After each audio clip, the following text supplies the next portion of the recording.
11. srpna 1999 se ve střední Evropě odehrál vzácný astronomický úkaz – úplné zatmění Slunce. Zatmění samo o sobě není nijak vzácné. Někde na zeměkouli se odehrává v průměru jednou za 1 až 2 roky, ale na stejném místě se opakuje jenom jednou za několik století. Při zatmění jsme svědky pozoruhodné shody několika astronomických parametrů. U Slunce i Měsíce je poměr vzdálenosti a průměru skoro přesně 400, takže se obě tělesa na obloze jeví zdánlivě jako stejně velká, zorný úhel je u obou přibližně 32 úhlových minut. Při tomto zatmění stín, který vrhal Měsíc na zemský povrch, byl široký asi 112 km a jev trval 2 minuty a 22 sekund. Stín Měsíce se pohyboval po povrchu Země rychlostí 2660 km za hodinu. Na počítačové animaci je vidět, jak nepatrný je na zemském povrchu měsíční stín.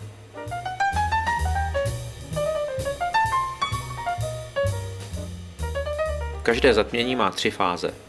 Nejdříve probíhá částečné zatmění, které trvá 1 hodinu a 20 minut, pak je fáze úplného zatmění a po něm je zatmění opět částečné. Celý jev trvá asi 2 3/4 hodiny. Vzhledem k tomu, že pásmo úplného zatmění probíhalo střední Evropou přes Německo, Rakousko a Maďarsko, bylo pro nás, Středoevropany, celkem snadné se za zatměním vydat. Oblasti úplného stínu se říká celkem nepěkným slovem pás totality. Ten probíhal pouze několik desítek kilometrů od našich hranic a tak jsme se vydali do Rakouska. Naši cestu jsme pro jistotu začali již v 3:30 ráno. V Rakousku probíhalo zatmění kolem 12 hodin 45 minut, takže jsme doufali, že budeme mít dostatek času na nalezení vhodného místa k pozorování.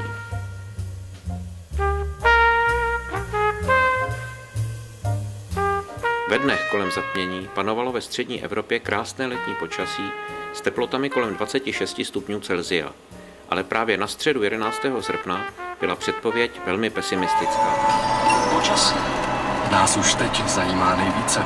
Paní doktorka Milana Frebohorová má službu. Dobrý den, dobré ráno. Dobré ráno. Začněme tím, jak je v téhle chvíli ve 3:45. No tak ani snad se mi to nechce říkat. V těchto chvílích máme nad naším územím skoro jasno až polojasno, všude bez srážek. Pouze na severní Moravě se ojediněle vytvořily mlhy. Teploty se pohybují od 12 do 16 stupňů Celsia a fouká jenom slabý jihozápadní až západní vítr rychlosti od 2 do 5 metrů za sekundu. Dobře, takové je ráno, ale nás všechny zajímá, jak bude kolem polední.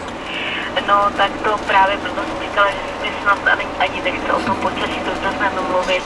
Přes Německo postupuje studená fronta, tam je tedy již v těchto hodinách po oblačnosti podstatně více a také tam prší, takže v dopoledních hodinách tato oblačnost i se srážkami postoupí nad Čechy a vlastně v pásu přes Čechy až nad Bavorsko a také nad západním Rakouskem bude během dopoledne a hlavně v těch poledních hodinách oblačnosti asi nejvíce, to znamená oblačno až zataženo s přeháňkami nebo deštěm, ojediněle se mohou vyskytovat i bouřky.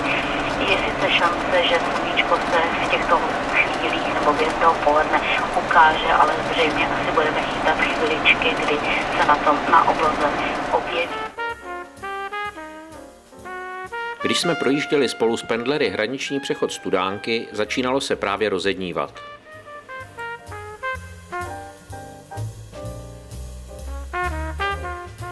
Původně jsme předpokládali pozorování někde v oblasti kolem jezer Ugmundenu, který leží přesně uprostřed pásu totality, ale vzhledem k předpovědi počasí jsme se rozhodli jet dále na východ, někam jižně od Vídně.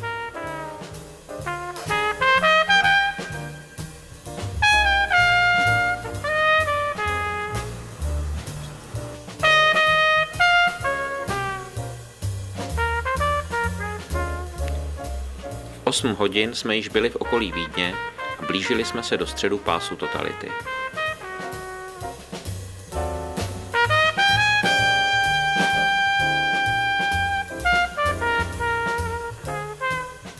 Do této chvíle jsme projeli trasu České Budějovice, Český Krumlov, Linec, po dálnici směrem na Vídeň až do Bádenu.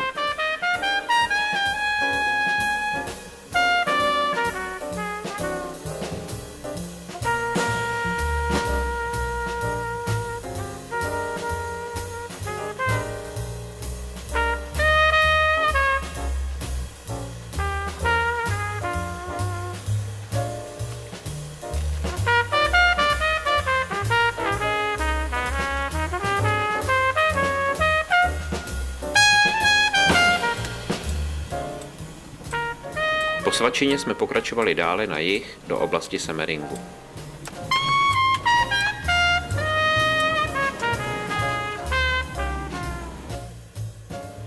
Semmering leží asi 70 km jižně od Vídně.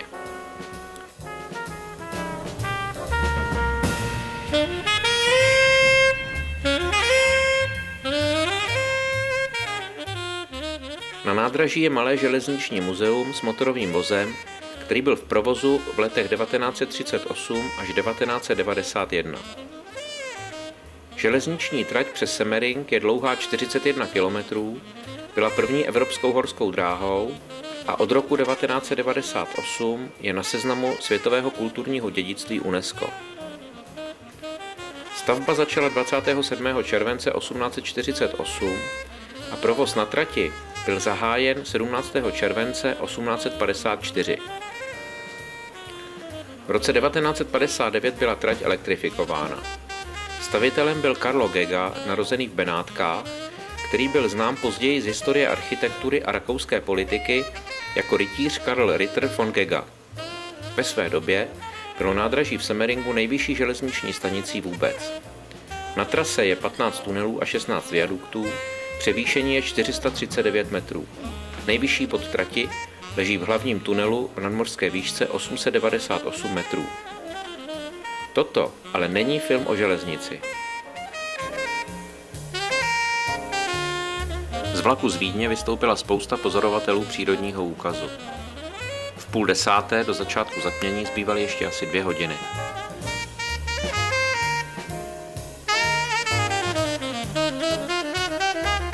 My jsme si našli stanoviště na vyvýšenině v údolí s výhledem směrem k západu, odkud se měl přiblížit stín. Počasí bylo proměnlivé, vál ledový vichr a po obloze se stále honily mraky. V 11 hodin a 9 minut do začátku zbývala ještě 1/4 hodina. K prvnímu doteku obou těles došlo v 11 hodin a 24 minut a již po minutě byl začátek zákrytu jasně patrný.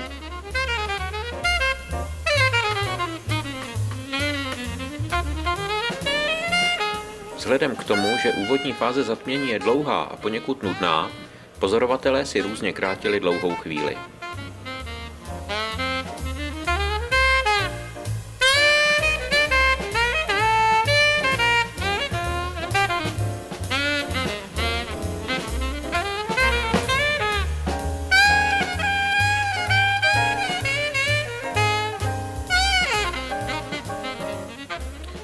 Chvílemi se situace s viditelností zdála téměř beznadějná.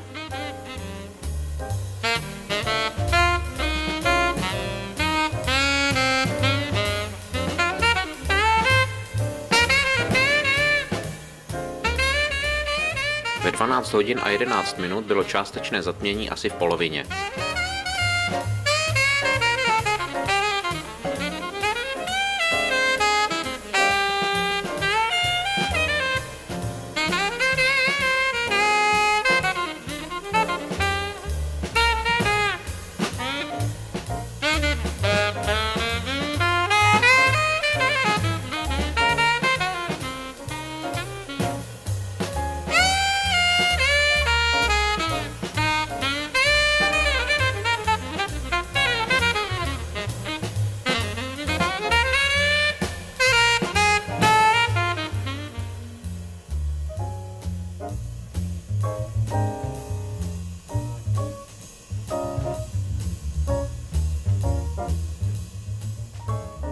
Situace s oblačností byla stále velmi napínavá.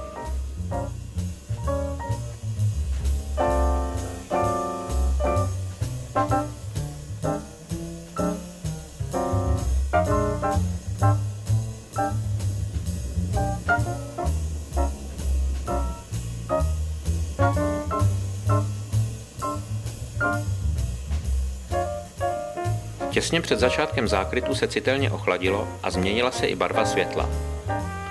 Když zbývalo asi 1%, barva světla byla výrazně modrá. Osvětlení působilo dojmem bodového zdroje a připomínalo světlo elektrické obloukové lampy.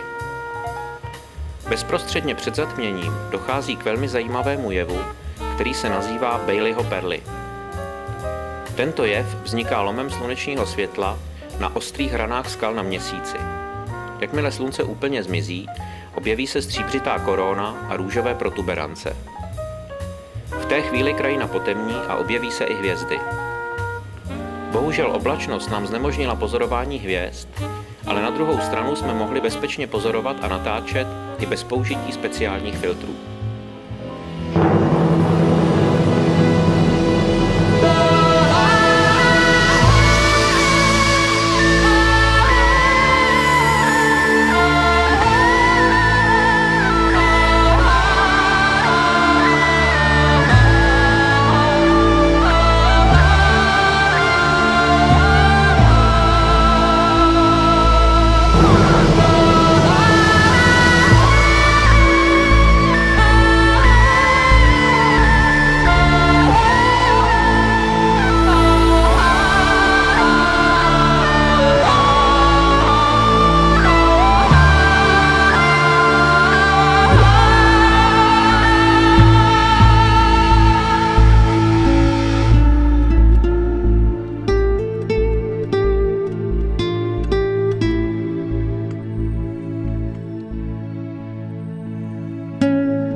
Celá fáze úplného zatmění trvala 2 minuty a 21 sekund.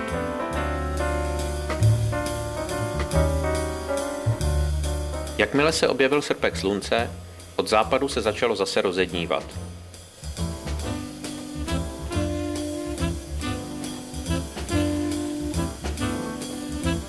Po chvíli světlo dostalo opět přirozenou barvu a všechno se zase začalo vracet k normálu.